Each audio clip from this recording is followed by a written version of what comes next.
ህይወትህ እንዳይቀየር የሚያደርጉ የጓደኛና የቤተሰብ አይነቶች። የመጀመሪያዎቹ ምንም ነገር ስትነግራቸው አይቻልም የሚሉ። እነዚህ ሐሞታቸው የፈሰሱ ሰዎች ሁልጊዜም አንተን የሚለኩክ በራሳቸው አቅም ነው እና ምንም ነገር ስትነግራቸው ኔጌቲቭ ሳይዱን ብቻ ነው የሚነግሩ። ከነዚህ ጋር መቀጠል ከሆነ አወዳደቅህ አያምርም። ሁለተኛዎቹ ጥገኛ ተስፋ ያላቸው ሰዎች።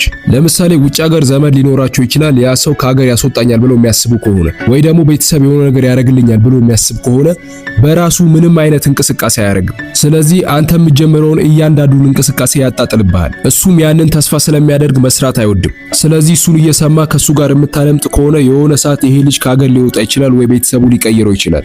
የዛኔ አንተ አጨብጭበህ ትቀራለህ። ሶስተኛ አማራሪና አሳባቢ ጓደኞች ካሉ። ለምሳሌ ለሆነ ነገር ስትነግራቸው የአገሩን ሁኔታ፣ የቤተሰብ ሁኔታ፣ እድገት እንደሌለ፣ እንደማታሸንፍ፣ እንደማታደርገው ደጋግመው የሚያወሩ ከሆኑ እነዚህ የአእምሮ ኮሳሳ ይባላሉ። ስለዚህ እንደዚህ አይነት ኮሳሳ አስተሳሰብ ያላቸው ጓደኞችና ቤተሰቦች ካሉ ርቀትህን ጠብቅና ህይወትህን ቀይር።